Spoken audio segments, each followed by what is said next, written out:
Keutamaan salat 5 waktu. Salat 5 waktu punya keutamaan yang begitu besar. Berikut adalah dalil-dalil yang sahih yang menjelaskan keutamaan salat 5 waktu. Pertama, salat adalah sebaik-baik amalan setelah 2 kalimat syahadat. Dari Abdullah bin Mas'ud radhiyallahu taala anhu, ia berkata, aku pernah bertanya kepada Rasulullah sallallahu alaihi wasallam, amalan apakah yang paling afdal? Jawab beliau, salat pada waktunya. Lalu aku bertanya lagi, terus apa? Berbakti kepada orang tua, jawab Nabi sallallahu alaihi wasallam. Lalu apa lagi? Aku bertanya kembali, jihad di jalan Allah, jawab beliau.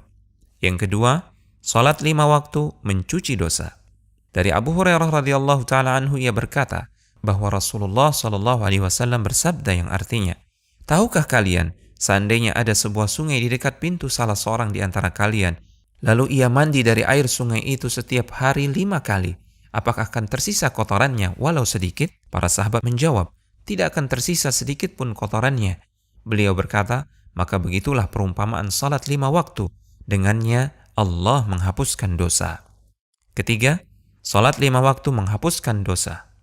Dari Abu Hurairah radhiyallahu taala anhu, Rasulullah sallallahu alaihi wasallam bersabda yang artinya, di antara salat 5 waktu, di antara Jumat yang satu dengan Jumat lainnya, di antara Ramadan yang satu dengan Ramadan lainnya, itu akan menghapuskan dosa di antara keduanya selama seseorang menjauhi dosa-dosa besar. Keempat, salat adalah cahaya di dunia dan di akhirat. Nabi sallallahu alaihi wasallam bersabda, yang artinya, berilah kabar gembira bagi orang yang berjalan ke masjid dalam keadaan gelap, bahwasanya kelak ia akan mendapatkan cahaya sempurna pada hari kiamat. Kelima, Allah akan meninggikan derajat dan menghapuskan dosa. Rasulullah SAW bersabda yang artinya, hendaklah engkau memperbanyak sujud kepada Allah, karena engkau tidaklah sujud pada Allah dengan sekali sujud, melainkan Allah akan meninggikan derajatmu dan akan menghapuskan satu kesalahan darimu. Keenam, sebab mudah masuk surga dan dekat dengan Rasulullah SAW.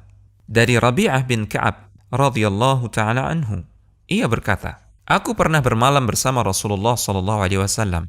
Aku mendatangi beliau dengan membawakan air wudhu dan memenuhi hajat beliau. Lantas beliau bersabda, mintalah. Aku berkata, aku meminta kepadamu supaya dapat dekat denganmu di surga kelak. Beliau berkata, atau ada selain itu? Aku menjawab, itu saja yang aku minta. Beliau bersabda, tolonglah aku dengan engkau memperbanyak sujud. Yang dimaksud dengan memperbanyak sujud di sini adalah memperbanyak sujud dalam salat. Ketujuh, berjalan menuju salat akan dicatat sebagai kebaikan, meninggikan derajat dan menghapuskan dosa. Nabi SAW bersabda yang artinya, barang siapa bersuci di rumahnya, lalu ia berjalan menuju salah satu rumah Allah untuk menunaikan salah satu kewajiban yang Allah tetapkan, maka salah satu langkah kakinya akan menghapuskan kesalahan dan langkah kaki yang lain meninggikan derajat. Kedelapan, dijanjikan sebagai tamu di surga. Nabi SAW bersabda yang artinya, barang siapa berpagi-pagi atau ketika sore hari menuju masjid, maka Allah akan menjadikan untuknya sebuah tempat untuk tamu di surga ketika ia pergi di pagi atau sore hari. Kesembilan, menghapuskan dosa antara salat yang satu dan salat berikutnya.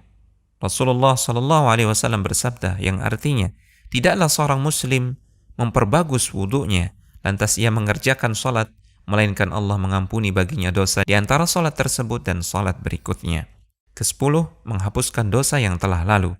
Rasulullah SAW bersabda yang artinya, tidaklah seorang muslim menghadiri salat wajib, lalu ia memperbagus wudu dan mengerjakan salatnya dengan khusyuk.